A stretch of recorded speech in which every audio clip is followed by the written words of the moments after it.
Hoje nós vamos ouvir uma pessoa muito especial, professor, mas também biólogo, trabalhou no Hospital Pio XII durante 40 anos, e vamos ter aqui o prazer de ouvi-lo logo após ouvirmos nosso apoio cultural.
Geomar Pestana Rego, por incrível que pareça, é alagoano. Nasceu em Alagoas, migrou por muitos estados da federação, passou por Piauí, Rio Grande do Sul, ainda muito jovem, com 3 anos de idade, Rio de Janeiro, Belo Horizonte, até aportar aqui a São Gotardo, exatamente em 12 de dezembro de 1958. Estou falando certo, professor? Corretíssimo.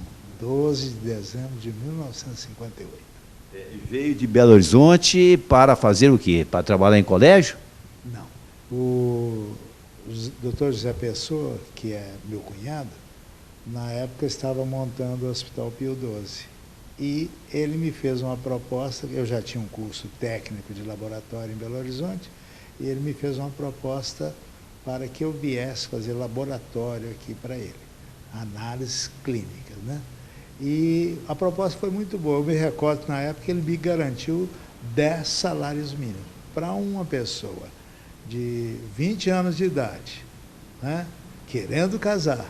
Uma proposta dessa era irrecusável. Resultado, deixei de fazer o vestibular de medicina que eu ia fazer na época, em dezembro mesmo, e dediquei a São Gotardo inteiramente, desde o dia 12 de dezembro de 58. Eu me recordo do dia porque é exatamente o aniversário da cidade de Belo Horizonte. Pois é, então antes de falarmos do Geomar aqui em São Gotardo, eu achei muito interessante essa trajetória sua até chegar aqui, professor. Como é que o senhor pode resumir para nós isso? O senhor saiu muito pequenininho de Alagoas, não exatamente Maceió, mas a grande Maceió, não foi assim? Exatamente. Eu nasci na cidade de Pilar, que na época se chamava Manguaba, e é anexo a Maceió.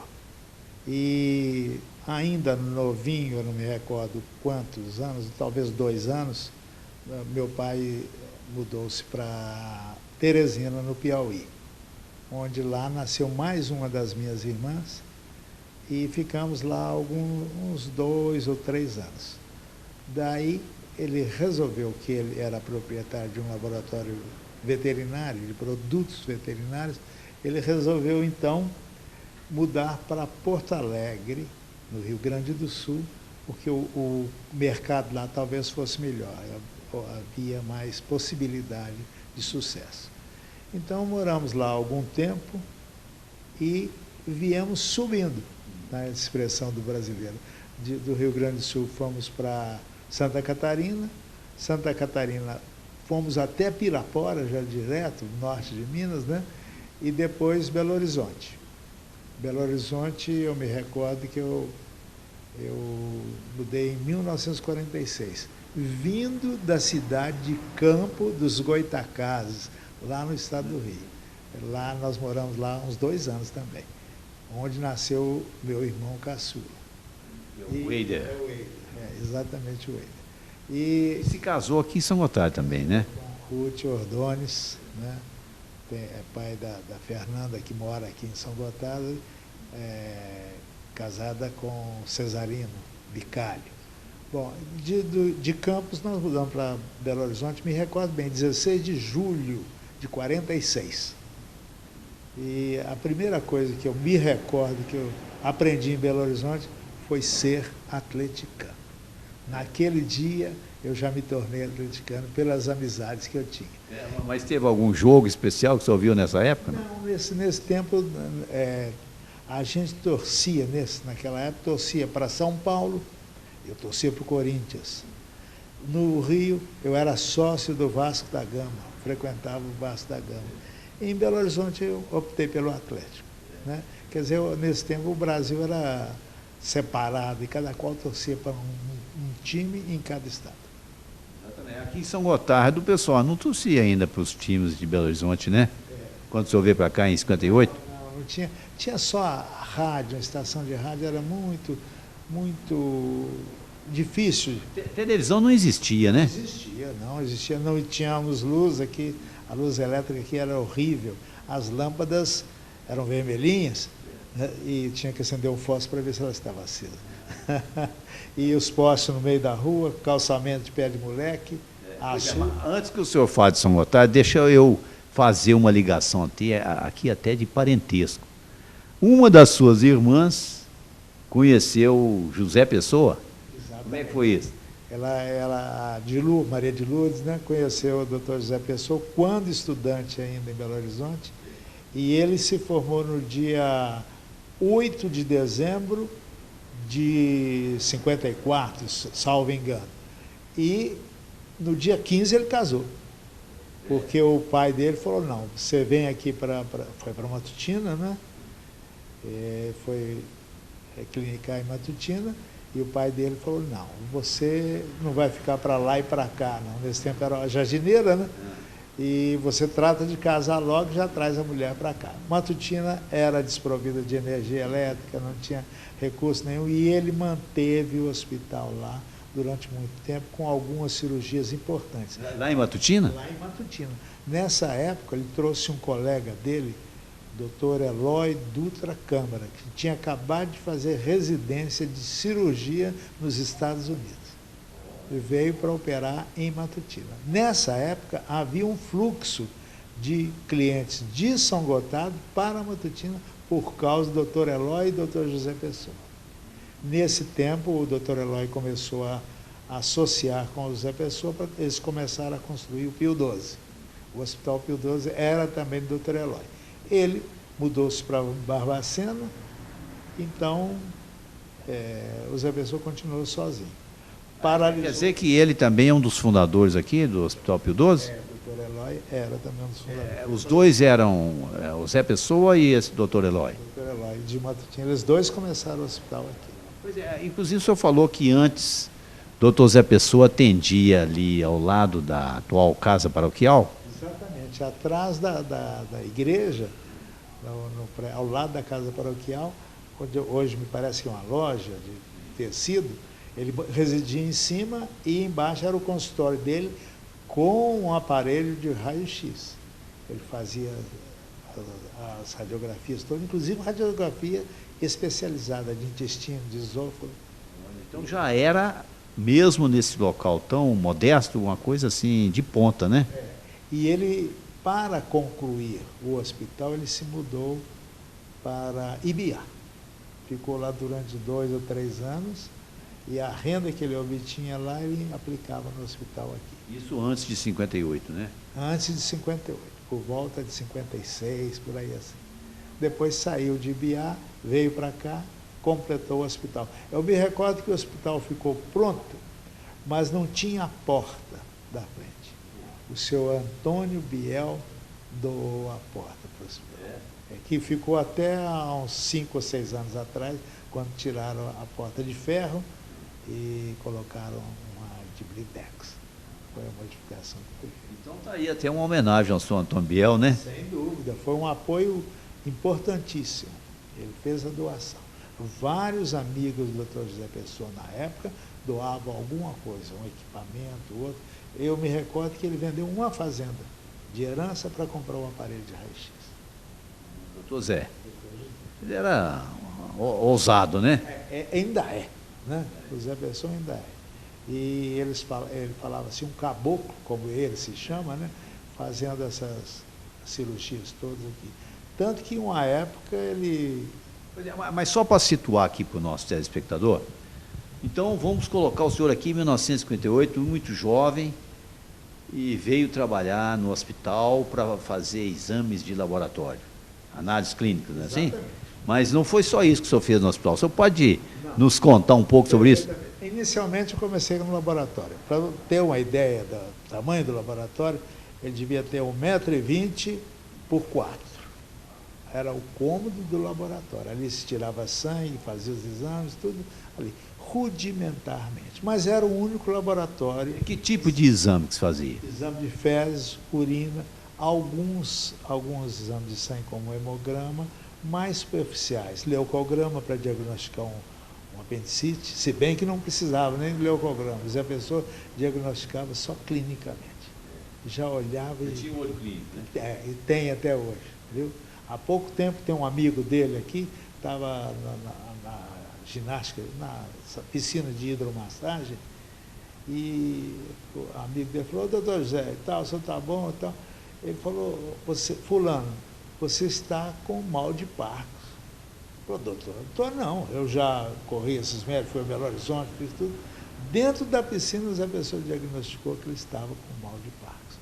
E realmente está até hoje. É vivo aqui e é muito amigo dessa pessoa. Quer dizer que era uma capacidade enorme. Dependia do médico, não dos aparelhos. Né? Pois é, mas então o senhor viu a evolução desse hospital ao longo de 48 anos, né? 48 não, 40 anos, de 1958 a 1998. Como é que era no início, professor? No início, o hospital era só o bloco da frente, com 6 apartamentos, 2 consultórios, Dr. José Pessoa e Dr. César, um raio-x. Hoje nós falamos rudimentar, mas para a época era muito bom. E o Dr. José Pessoa fazia muito a chamada radioscopia, que hoje não se faz, que parece que até é proibido para que o radiologista faça. Ele colocava o indivíduo entre o raio-x e ele, e colocava um ecrã, uma tela parecendo uma de televisão hoje. E ali ele acionava o raio-x e via a fotografia, sem fixar no raio-x. Quer dizer, ele recebia aquela irradiação todinha, né? Embora com o avental plumbífero, né? Tinha uma proteção, mas era precário, bem precário. E o rosto, por exemplo, não tinha proteção alguma, né? Ele recebia aquela irradiação toda. Mas eles foram capazes, tanto ele quanto o doutor César, de fazer um trabalho tão bem feito que atraiu até gente fora, como o senhor me disse, né? Como é que foi isso? Bom, eles se interessaram pela moléstia de Chagas, doença de Chagas, que, aliás, muita gente até hoje pensa porque é a doença das Chagas. Não, mas foi descoberta e classificada toda por um cientista mineiro, Carlos Chagas, que, na minha opinião, é um dos maiores cientistas do mundo. Foi o único que descreveu a doença, descreveu o agente causador, descreveu todas as lesões que existiam, e ele fez o diagnóstico em Pirapora ou Laçança, não me recordo. Parece que em Laçança. Laçança é França. Não, é perto de Pirapora. Pirapora, o nome meio francês, né? Então, Laçança é a cidade, e o Carlos Chagas, dentro de um vagão ferroviário, montou um laboratório e começou as pesquisas dele. E ele chegou à conclusão, examinando uma garota de 2 anos, cujo nome eu sei até hoje, e eu fiquei conhecendo, ela tinha 60 e poucos anos, acho que em 1902, e em 62 ela esteve aqui. E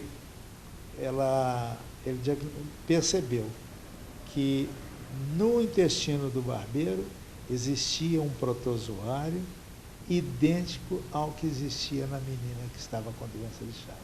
Então, ele fez a ligação do agente transmissor, que é o barbeiro, e com a doença. A menina chamava-se Berenice da Silva Moura.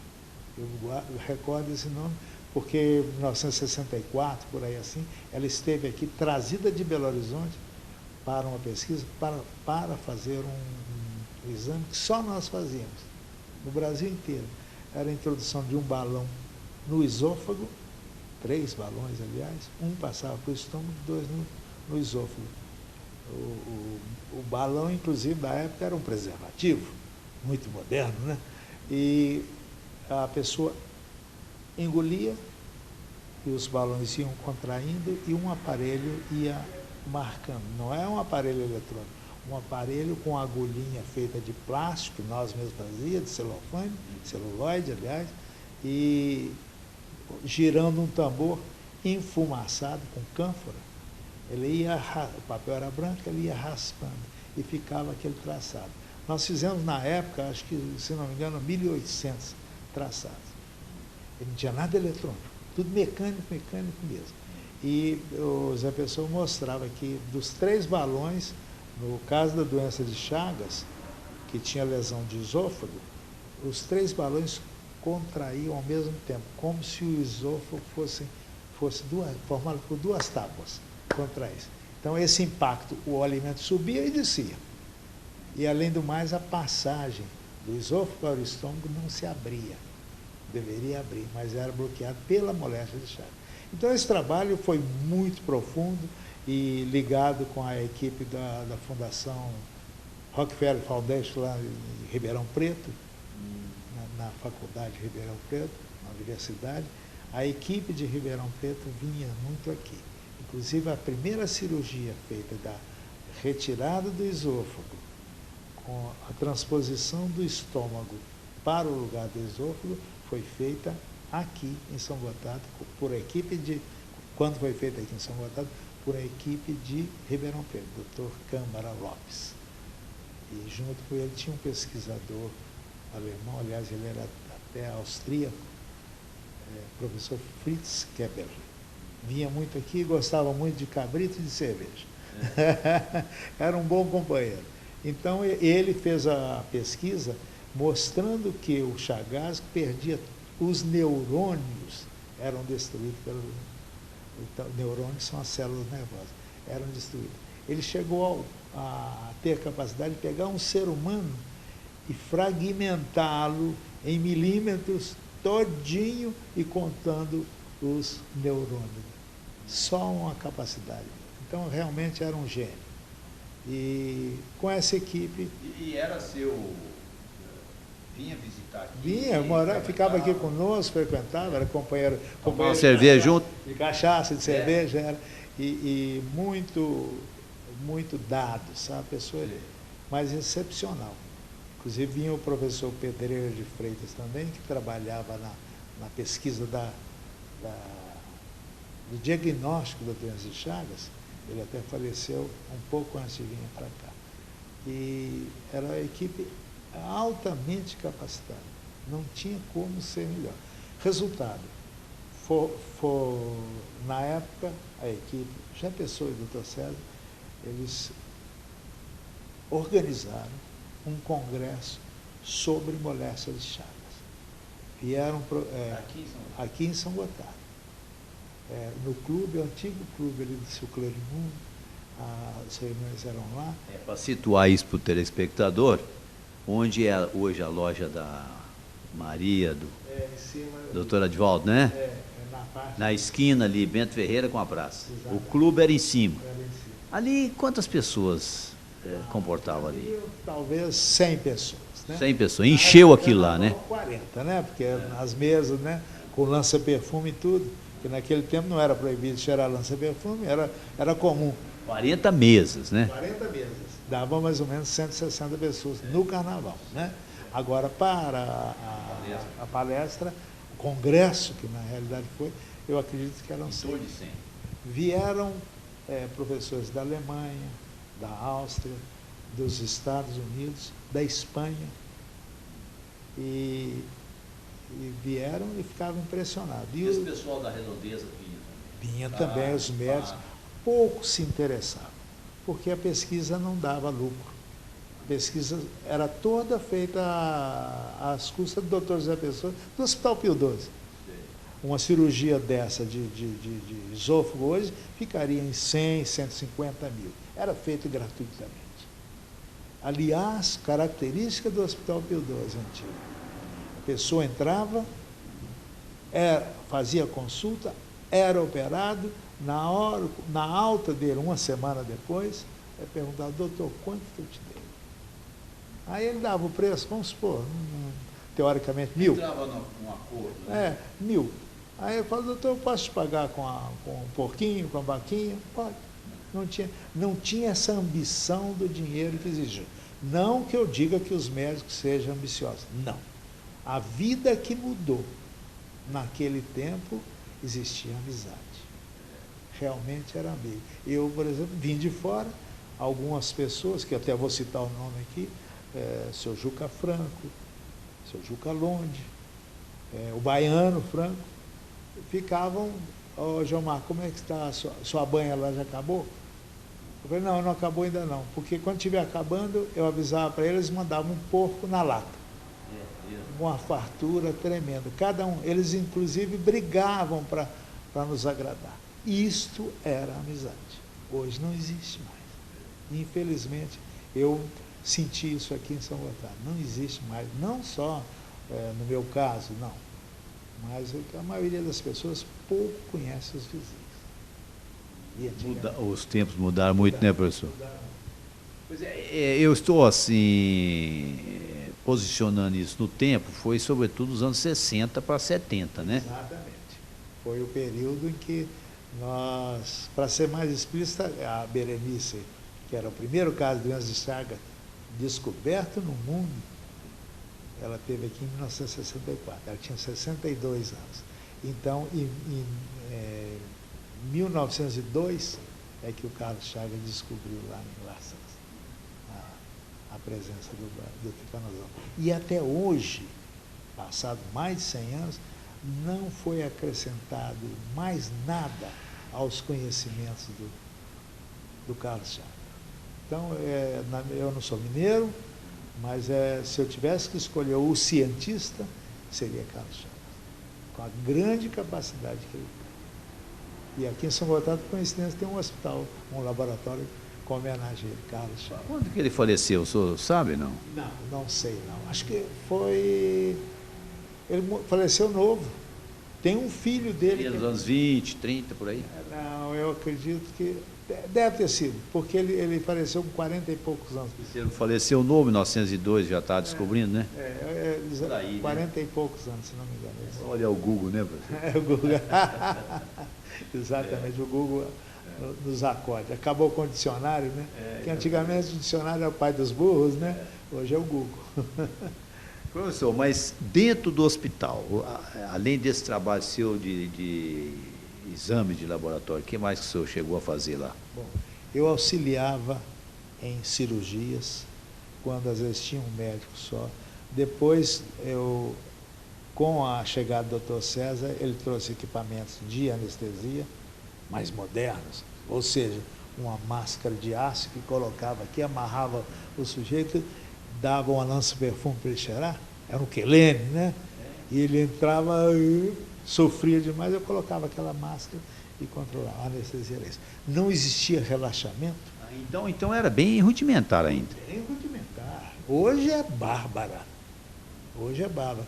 No museu aqui do Prédio Amarelo, existe um aparelho lá, me informaram, um obredane. É uma bola de aço com a máscara que colocava assim e tinha um algodão lá dentro, virava o éter ali e regulava numa torneira metálica a quantidade.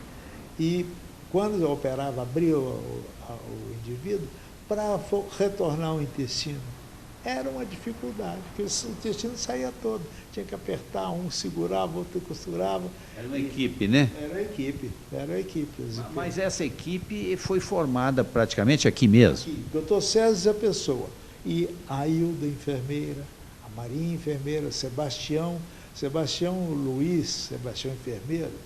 Ele foi... Esse pessoal era a equipe? Era a equipe. Ele foi servente na construção do hospital e depois passou a ser enfermeiro. Com grande valia, ajudava demais. Não existia plantão, todo médico estava sempre de plantão. No princípio, todo mundo estava de plantão. Aí, então, com a chegada da anestesia, eu passei a fazer anestesia, até a chegada do Dr. Jair. Quando o Dr. Jair chegou, eu acredito que há uns 30 e poucos anos atrás. Vamos situar isso nos anos 80, será? Acredito que nos anos 80. Foi quando o Dr. Jair chegou aqui. Ele já tinha ele era pós-graduado residente em pediatria e também fazia anestesia. Então, ele assumiu, graças a Deus, a função de anestesia. E até hoje ele ainda faz anestesia. Me parece que agora o filho, me parece, não, quase certeza, o filho do Dr. Gilson Leonardo está fazendo residência em anestesiologia. Então, ele deverá ser o anestesista aqui do Hospital Pio XII. Quer dizer, com evolução maravilhosa. Hoje em dia, o anestesista pega uma veia, eu, por exemplo, fui anestesiado há alguns anos atrás, e ele começou a injetar aqui, ele me falou, seu Gilmar, eu vou dar uma injeçãozinha, você vai sentir uma dorzinha. Depois eu pego aqui, que aí já precisa de um catéter. O senhor vai respirando fundo, o senhor vai dormir. Aí ele falou comigo, acabou. Eu falei, acabou o quê? Acabou de aplicar? Ele falou, não, o senhor já está operado. Quer dizer que é uma coisa maravilhosa. Não percebi que eu estava... Quando há uns anos atrás eu sofri uma anestesia, eu acordei entubado, e aquela aflição. Agora não, hoje em dia a evolução foi muito grande na medicina. E São Gotardo passou por isso. Agora, a importância de São Gotardo era a fé que o povo tinha em Dr. César e Dr. José Pessoa. Os horários dos ônibus eram alterados em função dos meus exames, que acabavam às 2 horas da tarde, mais ou menos. Eles iam para os médicos às 2 horas, e 5 horas da tarde os ônibus que saíam anteriormente a 1 hora da tarde, passaram a sair 5, 6 horas da tarde. Para Campos Altos, Tiro, Matutina, Ibiá, os horários dos ônibus eram mudados em função da medicina de São Gotardo, que já foi exemplo. Né? Agora, hoje, com a evolução, cada médico tem sua especialidade. E a medicina hoje depende muito de equipamento. E os equipamentos médicos são sempre muito caros. Como é que começou, assim, a mudar isso? Ou seja, deixar de ser apenas Zé Pessoa e César? E quem é que começou a aparecer? Os primeiros médicos? No Hospital Pio XII, porque havia por outros lados, né? Tinha o doutor Siqueira, doutor Erival Ladeira, doutor Erival, doutor Acrísio. Quando o Hospital Pio XII, eu não sei, por volta de 64, por aí assim, transformou-se em sociedade anônima, com o nome de Empreendimentos Pio XII. E foram lançadas as cotas. E nessa mesma época, teve um plano de saúde aqui do Hospital Pio XII. O indivíduo comprava a cota, não pagava nada mais depois da cota, e toda consulta, cirurgia, qualquer procedimento do hospital, pagava apenas 50%. Era uma espécie de SUS, então? Não, talvez um Unimed. Unimed. É um Unimed, um pouquinho, como seria... Cicobi, por exemplo. Eu não sei como é o sistema da Cicobi. É uma cooperativa, né? As pessoas têm uma cota e têm certas exatamente, regalias, né? Exatamente, as regalias eram essas. E tinham com a grande vantagem de chegava aqui, operava e pagava depois, sem data marcada, sem nada. Tudo era muito fácil. O senhor pode, assim, nomear algumas pessoas, depois do doutor César e Zé Pessoa?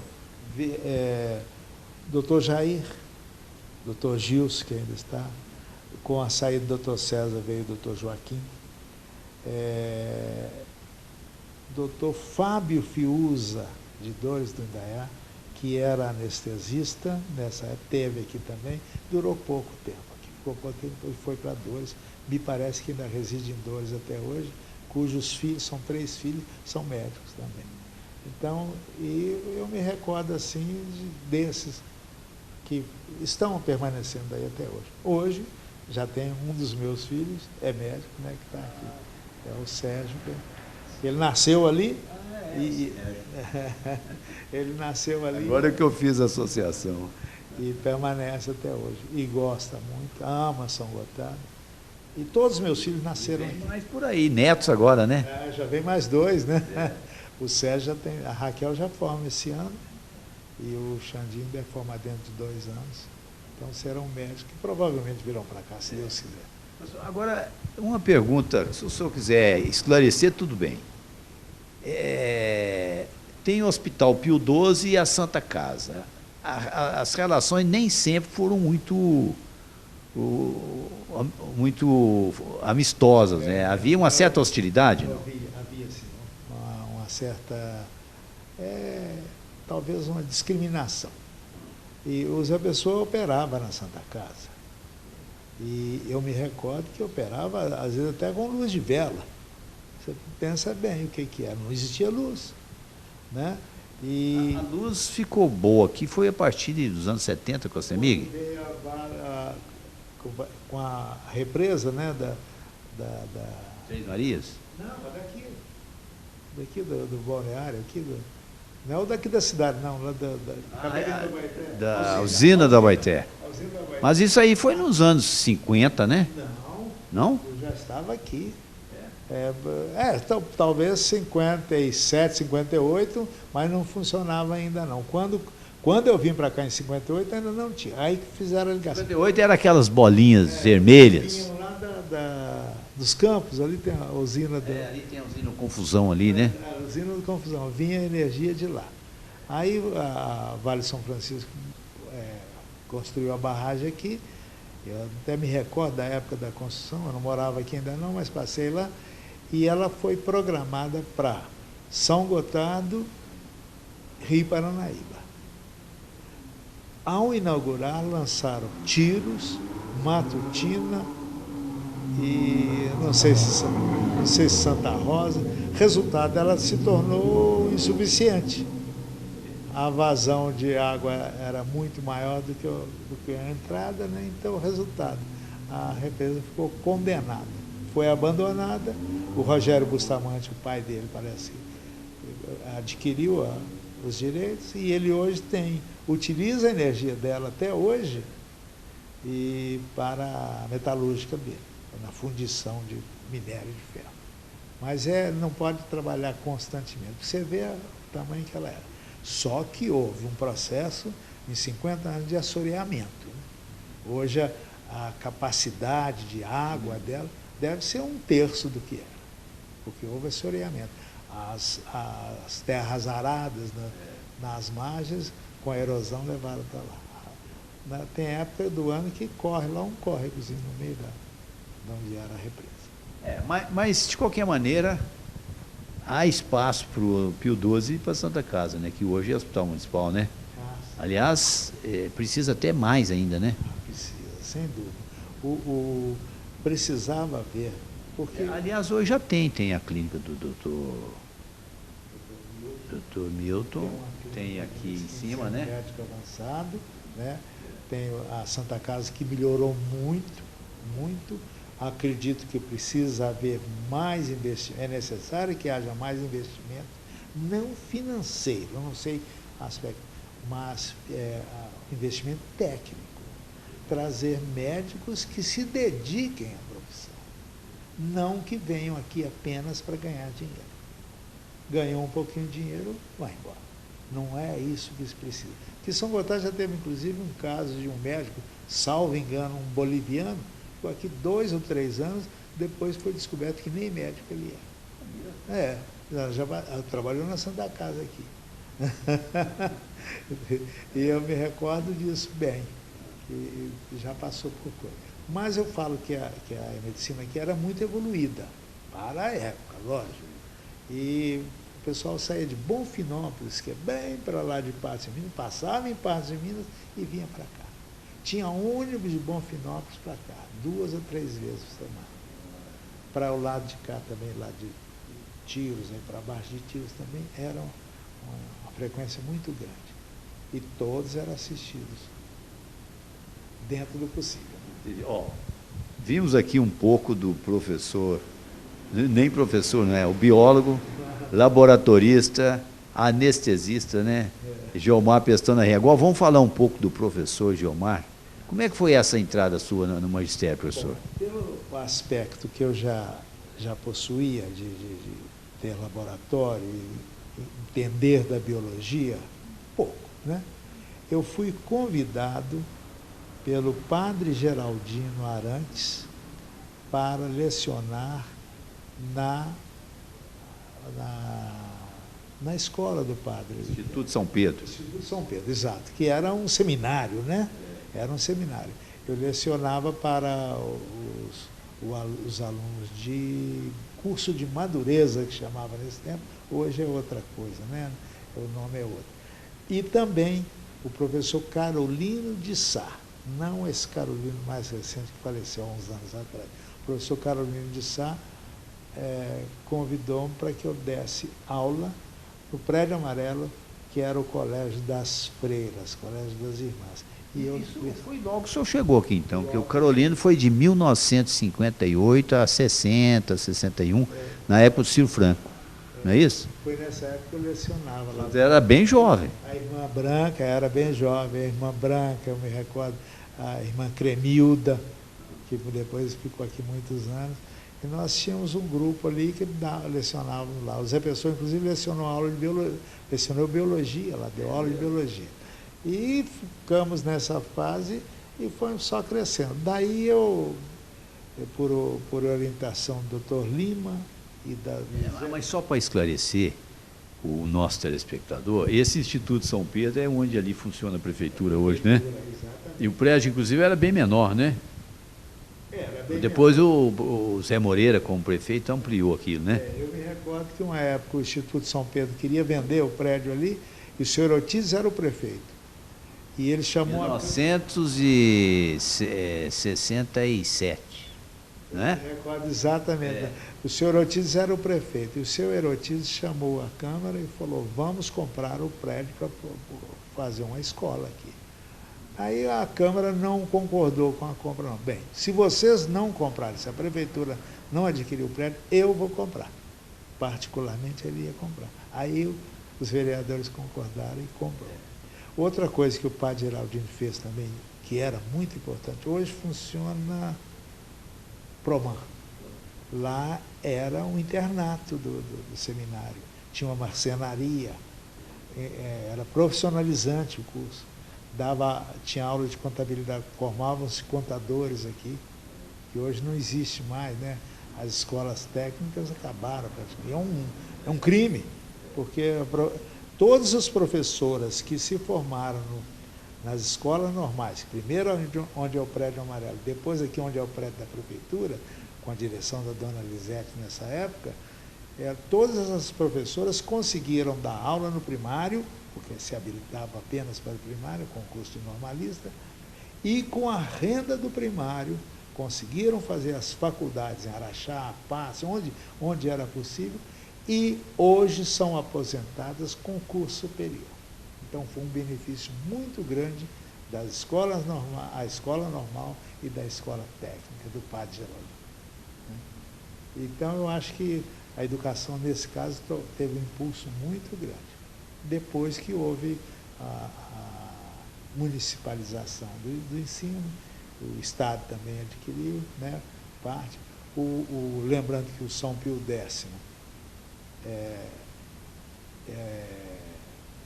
o padre Zé Lima, né, que começou como escola particular, né? Ele que foi o mentor, a cabeça, foi ele que é o herói daquilo ali. Depois ele saiu e ficou o professor Tarcísio. Tarcísio que ficou durante muitos anos com uma linha muito dura, mas uma educação exemplar. A escola era um exemplo. Ainda é. Hoje, o senhor foi professor dele lá, né, como diretor? Como diretor, não.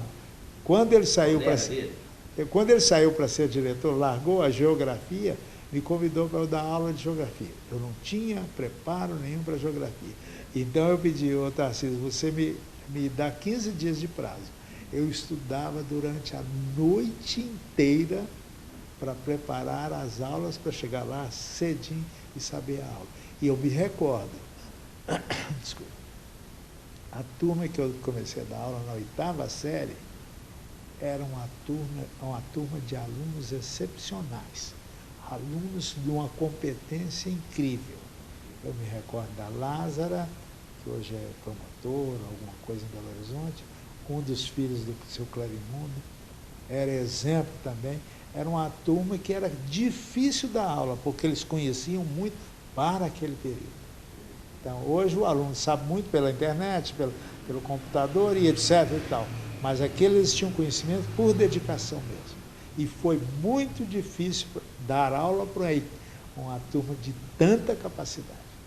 E, quer dizer, realmente, não que eu tenha sofrido, mas eu trabalhei bastante. Tempos depois, eu não me recordo, houve a saída do Tarcísio e, politicamente, haviam candidatos para a direção. E eu fui convidado, era escolhido, né, para ser diretor. Eu falei, eu aceito o cargo com a condição de professor Carlos Anselmo, que eu estimo demais e admiro muito, que ele fosse meu vice-diretor. Ele concordou. Aí nós dois entramos num acordo, vamos ficar alguns dias sem assinar nada de posse. Vamos ver o que é isto aqui. Aí quando nós vimos a complexidade que era muito difícil, iria nos absorver totalmente. Eu tinha outra profissão, além de ser professor, e o Carlos Anselmo também, nós vamos ser muito absorvidos. Então, renunciamos. 3 dias só, diretor. Nem consta nosso nome como diretor. Né? E anos depois eu passei por uma outra fase de diretor, foi no SESG aqui. A Márcia havia adquirido a parte dela, e eu me recordo que eu estava lá em Búzios, à noite, e o telefone tocou, já tinha celular, viu? O telefone tocou, era a Márcia. Tio Mato, estou precisando de você. Eu falei, pronto, estou às suas ordens. Eu quero que você seja diretor da faculdade. Eu falei, nossa, cara, aí você me apertou. Deixa eu pensar até amanhã. Não, tem que ser agora, vai.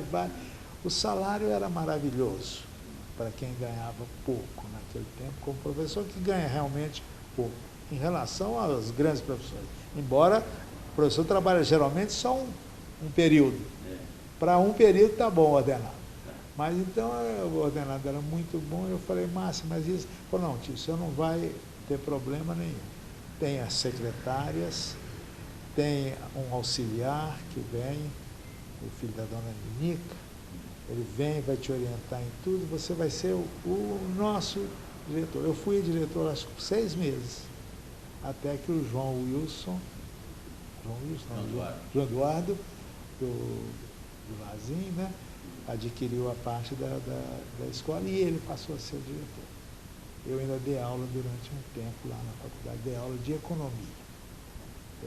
Mas eu estava me preparando para dar aula de biologia educacional, que eu tenho um curso de biologia educacional que eu fiz lá em São João del Rei, especializado em biologia da educação.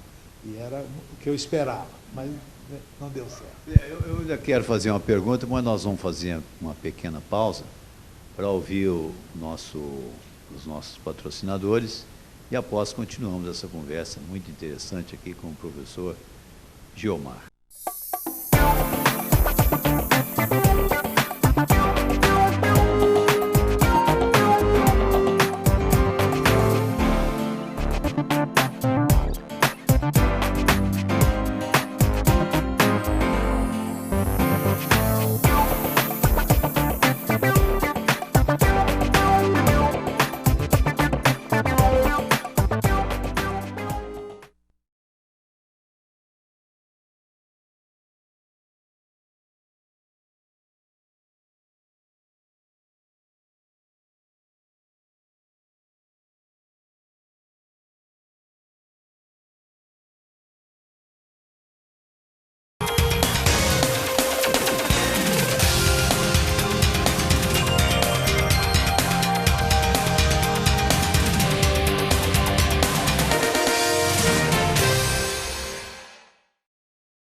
Continuando nossa conversa aqui com o professor Gilmar, conheceu muita gente na área da escola, porque o senhor trabalhou, pelo que eu vi, desde os anos 60, né? Desde os anos 60. Até quando, professor?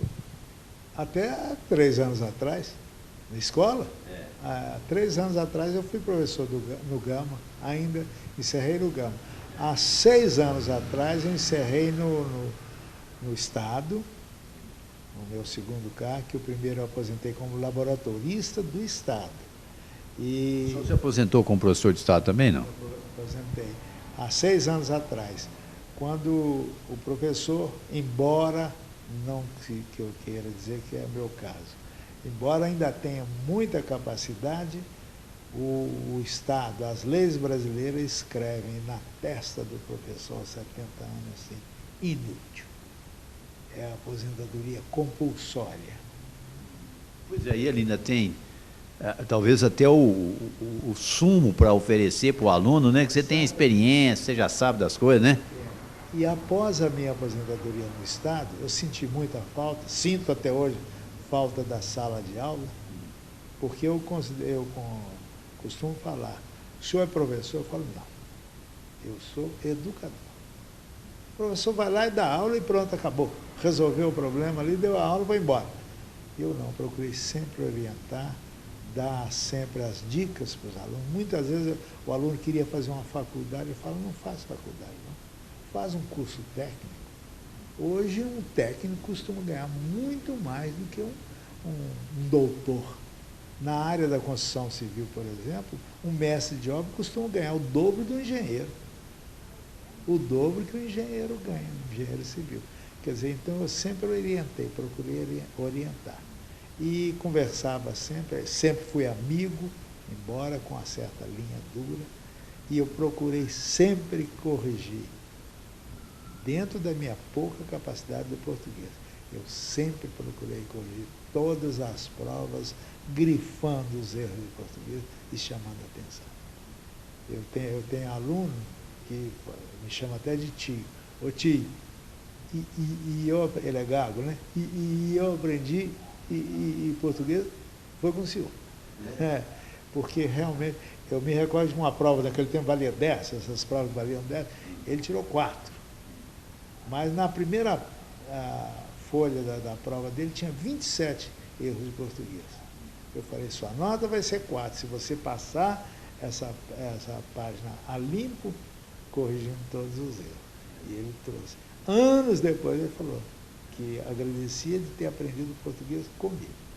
Porque realmente eu fico triste quando vejo alguns professores com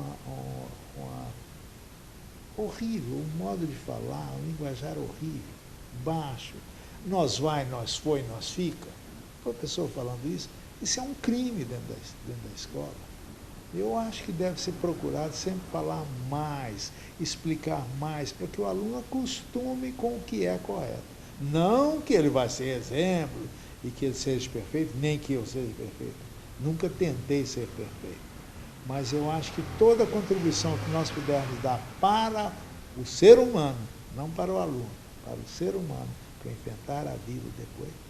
Na sala de aula, talvez, o próprio rapaz que nos filma no momento, ele deve lembrar que eu falava com as alunas, vocês têm que estudar mais do que os homens.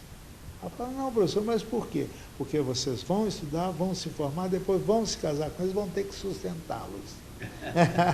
Então terão que estar mais preparadas para a vida do que eles. E realmente é a realidade. Tanto que isso eu falava 30 anos atrás, ou talvez até mais, hoje nós vemos que o crescimento da mulher no mercado de trabalho é assustadoramente maior do que o do homem. O homem está ficando para trás. E o homem está, às vezes, se ressentindo com isso. Chega em casa a mulher ganhando mais do que ele desempregado e ela empregada. Isso, o homem nós brasileiros não fomos preparados para isso. Pois é, mas os jovens já estão convivendo com isso, né, professor? Professor, mas uma pergunta. O senhor que ficou todo esse período na escola, o senhor pode falar alguma coisa sobre o aluno de 1960 até 70 para o atual? Houve uma mudança no comportamento dele, assim? Como é que o senhor vê isso? Uma mudança muito grande. Alguns professores falam, no meu tempo é hoje. Foi em 38 quando eu nasci e é até hoje. Então, eu acho até errado o professor falar, no meu tempo era assim. Há uns anos atrás, era mais fácil dar aula, porque o aluno queria aprender, porque ele tinha futuro, ele sabia que se ele estudasse, ele tinha futuro. Vou dar um exemplo, um aluno que há alguns anos atrás, 30 anos, passasse numa escola superior, exemplo, medicina, ele estava feito, pronto, ele é médico, então ele vai ficar rico. Hoje não é mais assim. O aluno passa na escola superior, qualquer que seja ela, ele tem que ralar muito, primeiro para pagar a escola, segundo para aguentar o tempo pós-formatura, que é a pós-graduação, a especialização, e depois o mercado de trabalho altamente concorrido, inclusive com a concorrência desleal. O médico faz uma proposta, eu estou precisando fazer uma cirurgia disso, isso, quanto eu vou pagar? Ele faz o cálculo do hospital, os honorários dele. Ele fala, os meus honorários vão para essa cirurgia exige 10 mil reais. Aí ele vai procurar colegas. O outro faz por 8, por 7, por 6, por 5, 4. Quer dizer, às vezes a pessoa vai pelo preço, não pela capacidade. Isso é grave, mas vem em função exatamente do despreparo dos alunos. Os alunos não querem mais aprender. Hoje tem mais indisciplina, menos atenção, né? Bom, os filhos hoje não respeitam os pais. Os filhos hoje estão batendo nos pais. E o pai não pode bater na criança, que um me contou agora que o filho dele, há poucos dias, essa semana passada, que ele chamou a atenção dele, que ia dar um couro no filho dele. Se o senhor me bater, é um menino de 4 anos, se o senhor me bater, eu vou chamar a polícia. Quer dizer, a educação é a primeira coisa, o exemplo do pai. Se o pai vai exigir do aluno, do filho, perdão, não faz isso, não fuma, meu filho. Pai, mas o senhor fuma. Não bebe. Ah, mas o senhor bebe. O exemplo do pai é fundamental mesmo. Então, os estudantes, entre aspas, né, os alunos hoje, não querem saber de aprender. Querem concluir, tinha um tal de bacharelar na 8ª série, achava que completou a 8ª série e está formado. Já era uma grande coisa, né? Depois vai a formatura do terceiro ano científico, hoje médio, né? Aquilo era comemorado assim como um grande, né? O que você é após um terceiro ano? Nada. Se você não tiver capacidade, passa para a escola superior. Não tem que ser bom, não. Ele tem que ser o melhor. Tem que procurar ser o melhor. Porque se ele se basear apenas na maioria que está formando para cumprir a obrigação de formar, para satisfazer os pais, não vai romper na vida. E a vida hoje é bem diferente. Hoje a concorrência, a disputa, então vai haver sempre essa tendência de o bom vencer. Aquele que se acomodar está perdido. Professor, deixa eu perguntar sobre algumas pessoas muito conhecidas no ensino, com que o senhor conviveu, né? Por exemplo, professor Fernando Rezende. O senhor conviveu com ele? Professor de matemática, disse que era um grande professor de matemática? Convivi muito com o Fernando, inclusive, quando eu fiz faculdade em Patos de Minas, de Biologia, ele fazia matemática.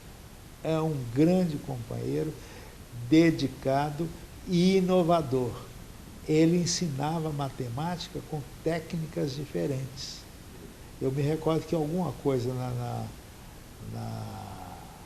na multiplicação, alguém perguntava uma multiplicação qualquer, ele falava assim, multiplica por 10 e divide por 2.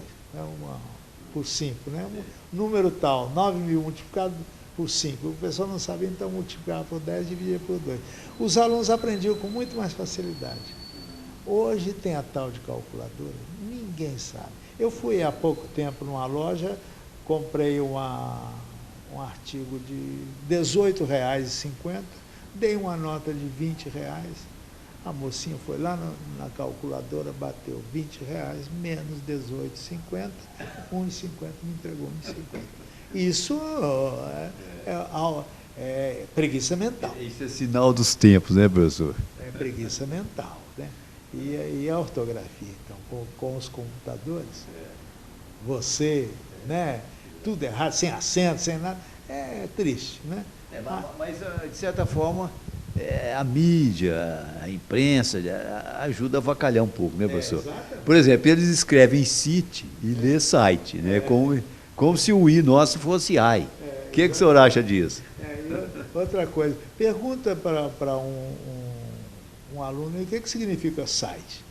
Ele site, eu estou no site, eu não sei o que, o iPad, o iPod, não sei mais, e nem sabe o que é isso, né? Isso que é o pior, mas vai resolver. Eu vou dar um exemplo da engenharia. O engenheiro hoje vai fazer um projeto, um engenheiro que trabalha em projeto, ele vai para o computador faz o projeto todo para ele. Ele quer calcular, eu vi isso na prática, eu tenho um genro que é engenheiro, ele quer calcular a parte hidráulica de um edifício de 10 andares. Vai para o computador calcula tudo para ele, dá inclusive a quantidade que ele precisa comprar disso, daquilo, até o local onde ele compra mais barato. O senhor não acha que a escola vai ficar superada, não? Não, eu não acredito. Não? É igual o livro. Eles falam o livro vai acabar, eu não acho que não vai acabar. O livro escrito, né, editado, não vai acabar. Pois é, mas aquela escola antiga, nossa, essa acho que já era, né? A pessoa tem que se modernizar, atualizar, né? Você fez jardim da infância, pré-primária, essas coisas. Hoje os meninos adoram ir para o jardim da infância, pré-primário. Por quê? Lá é para brincar, aprendem brincando. Então, a metodologia está certa em alguns pontos, mas em outros não. Quando chega na quinta série, já não sei, vou para a aula hoje, não gosta. Há um impacto, como existia no meu tempo, não sei se você pegou o tempo do exame de admissão. Nós acabávamos a quarta série primária, que chamava quarta série, fazia o exame de admissão, que era um ano. Vestibularzinho, né? Era um ano inteiro, né? Era um ano inteiro. Depois passou a ser uma prova. Depois entrava nos 4 anos ginasial, né? Do ginasial. Eu não sei se era sério. O ginasial não era considerado básico, primário, ele era secundário, né? Exatamente. Agora, hoje, o primário tem 9 anos, né? 9 anos. E já melhorou bem, né? Crianças lendo logo e cedo. Agora, o que pega os alunos de oitava série, de escola boa, dá exemplo de qualquer uma das nossas escolas aqui, 70% dos alunos leem, mas não consegue interpretar o texto, não consegue te contar o que leu. Ele não entendeu o que leu, ele simplesmente leu. Então, resultado, não há interpretação, não há fixação.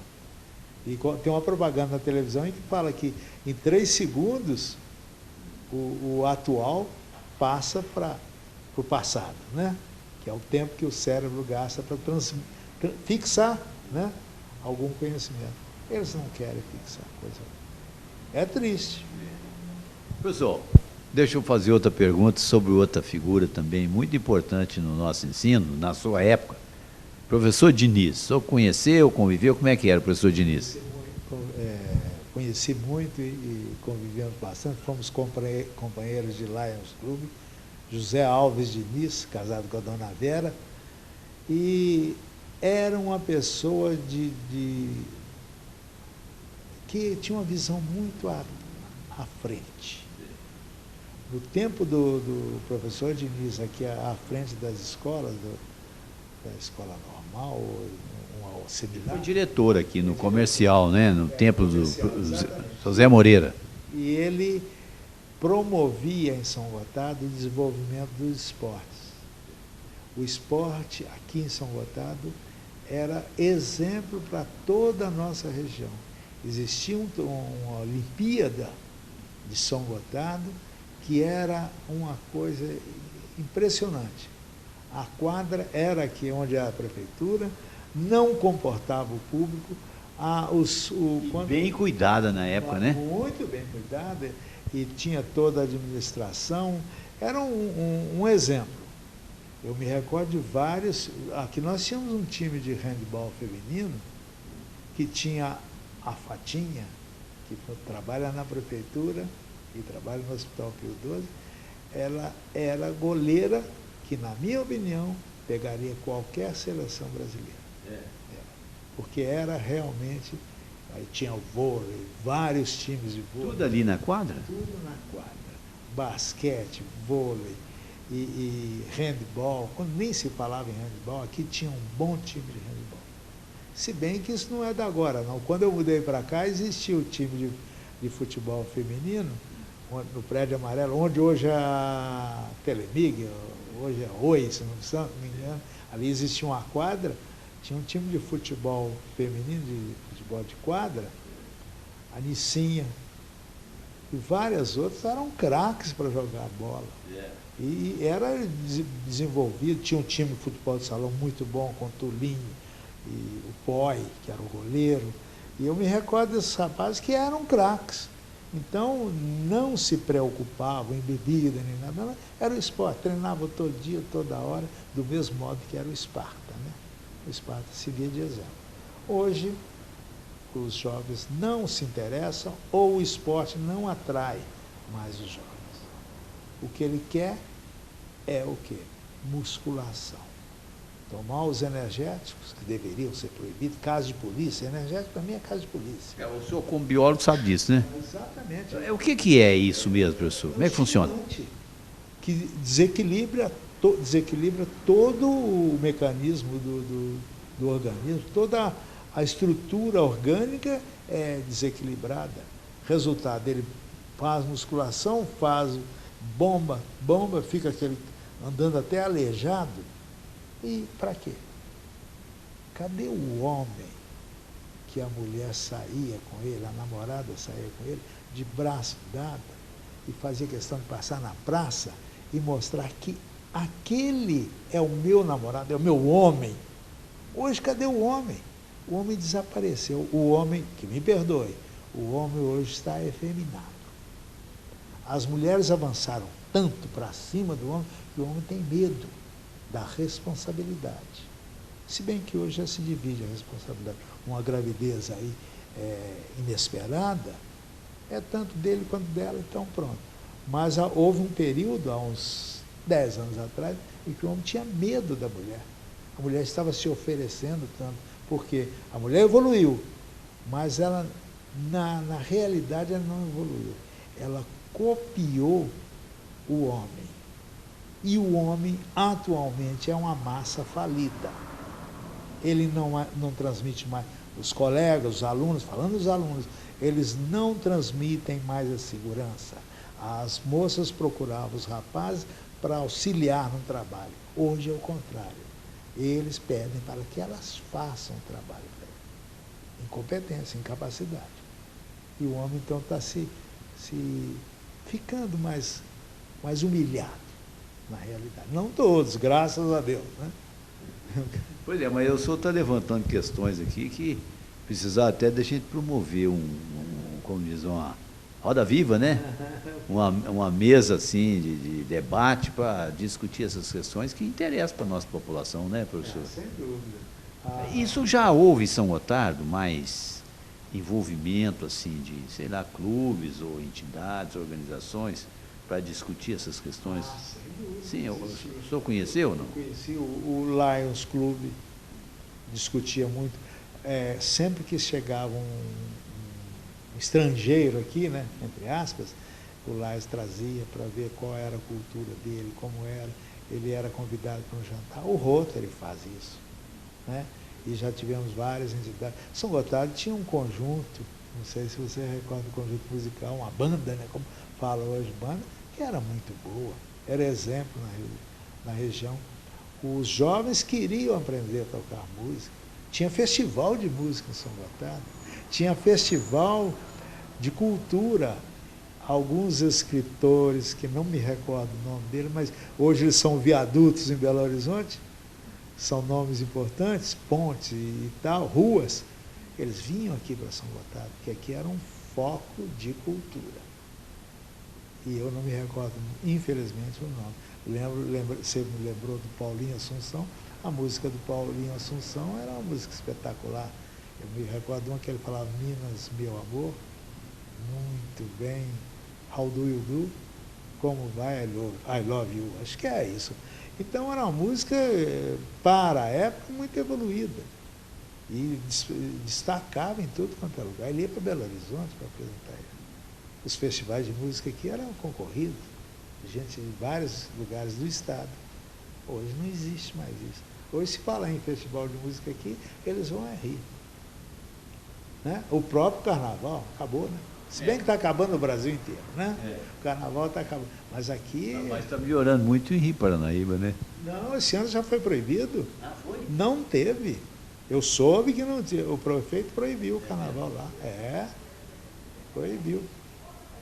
O carnaval de rua ainda é tolerável. Mas o carnaval de clube, infelizmente, acabou. Hoje, para você adquirir uma mesa para um clube, tem que adquirir uma mesa. Ainda vai ter que consumir. É para gente rica. Gasta-se muito, né? Gasta-se demais. É esnobação. Então, não tem mais aquela alegria que existia mais ou menos. O convívio. O clubezinho era nosso, quem era sócio não pagava a mesa. Né? O nosso primeiro clube aqui, depois fizemos o campestre. Né? Professor, eu sei que o senhor, biólogo, laboratorista, anestesista, professor de geografia, de biologia e química, né? Química eu dei aula. E práticas de comércio, economia. Mas o senhor também foi empresário agrícola, não?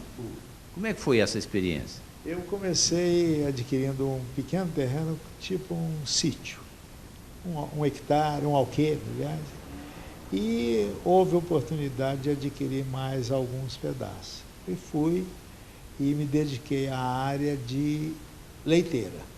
Estava indo bem quando caminhei para um outro período em que eu produzia maracujá, café e leite. Teve uma época que eu fui escolhido como produtor modelo pela Emater. Eu recebi a medalha há alguns anos. No caso de quê? De leite, maracujá? Não, porque o terreno era tão pequeno e eu conseguia produzir tanto. E tanto que eu produzia. Né? E realmente era 300 litros de leite, ordenhado na mão. Era na mão, professor? Não sei quanto de café. Teve ano de eu colher 800 sacas de café em 12 hectares, era coisa assim. Foi muita coisa. E maracujá também foi uma inovação. Só que o maracujá é a melhor lavoura que existe. Você planta e não precisa colher. Os vizinhos colhem para você. É muito difícil evitar que furtem o maracujá. Então, está lá assim na seca, né? E outra coisa, ele é bom quando ele cai. O maracujá é o contrário de mulher. Quanto mais murcho, melhor. É o contrário. E ele é mais doce. Então, ele no chão é aquele que tem valor. Eles iam lá e catavam. Já vi, aconteceram casos do vizinho passando na minha porta, o assoalho do Fusca arriou, eu estava com 2 sacos de maracujá, arriou o fundo. Eu peguei uns maracujazinhos ali em cima. Um saquinho, né? Então, mas depois eu expandi muito, comprei uma fazenda lá nos Campos e entrei numa sociedade do Grupo Abaeté, eu participei do Grupo Abaeté que não deu certo. Né?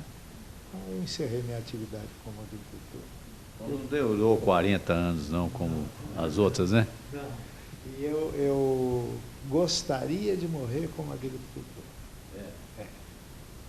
Gostaria de morrer. Sempre tive vontade de morrer como agricultor. Mas hoje eu tenho minha família, super satisfeito. Professor, mas e a questão da ecologia, meio ambiente, que se fala tanto hoje? Como é que o senhor vê isso? A ignorância é o problema maior. Exemplo, biólogo, comprei em 77 um pedaço de terra lá, era o segundo pedaço, e tinha 40 hectares, mas 49 hectares, era isso. 1 hectare ou meio hectare era um brejo. O que eu fiz? Desmatei esse brejo todo, destoquei, drenei com bambu, cobri com plástico para plantar arroz. Cobra, sapo, os animais todos que ali viviam desapareceram. Colhi uma saca de arroz em casca. Essa foi uma dura lição, professor. Aí o que eu fiz? Eu percebi o meu erro. Eu já era biólogo. E eu percebi o meu erro, abandonei aquilo tudo, o que eu pude tirar, retirei. 15 anos depois, a natureza tinha se recuperado. Eu dei chance para a natureza se recuperar. Então os animais voltaram, as cobras voltaram, etc. E aqui eu vou lembrar um acontecido entre nós dois.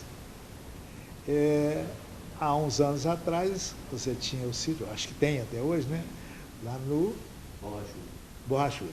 E alguém me falou, aí, lá no professor Edson tem muita mexerica, muita laranja, e ele não incomoda que a gente chupe as laranjas e as mexericas. Mas a condição que ele exige é que seja chupado debaixo do pé.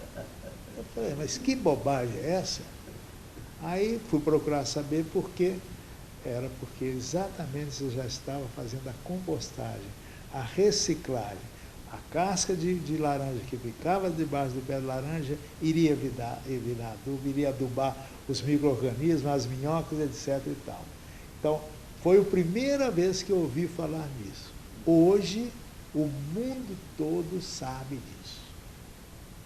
Que se nós não pouparmos o restinho que existe de Mata Atlântica, de floresta amazônica, o Brasil, nós estamos, desde o descobrimento, desmatando nossas terras. Se isto, desmatar, vai enriquecer uma nação, vai industrializar uma nação, o Brasil seria o primeiro do mundo, o líder na produção.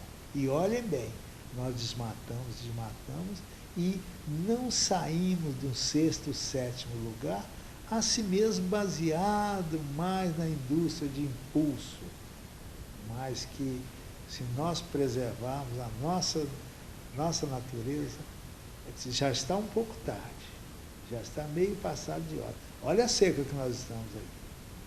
Aqui em São Gotardo, quando eu vim para cá, o Chapadão aqui era intocável. Era uma terra que não valia nada. Eles davam de graça para quem quisesse. E o clima aqui de São Gotardo era um ambiente espetacular. Recordo-me que, na fundação da Somil, um dos sócios da Somil era um padre de Uberaba. E conversando conosco, nós fazíamos parte dos grupos que recebia, a turma do Laias fazia isso, e convidamos, eles falavam, vocês são de sorte, vocês têm uma cidade com ar-condicionado. Nós estamos passando um calorão lá em Uberaba, e aqui está essa gostosa. Hoje nós vemos o calor que está. Insuportável. Hoje não. Mas há 15 ou 20 dias atrás estava intolerável. Tive que usar o boné, protetor solar, porque os raios ultravioletos estão aí. E havia um fenômeno. O ar aquecido ia para onde? Para o Cerrado, que é o Chapadão. Lá ele umedecia, refrigerava, descia novamente para cá. O peso do ar frio faz com que... Então, o clima aqui é excepcional. Hoje, intolerável. Né? Quando eu falo em plantar uma árvore na porta da casa de uma pessoa, a prefeitura fala visivelmente, o sujeito briga. Em compensação, se tiver uma árvore na porta da sua casa, você não consegue estacionar seu carro. Tem sempre alguém parando lá. Quer dizer que precisa das árvores. E, pelo que se conhece, a árvore que mais absorve calor é a nossa mangueira. A umidade e a temperatura na sombra de uma mangueira é muito mais baixa que na sombra de qualquer outra árvore.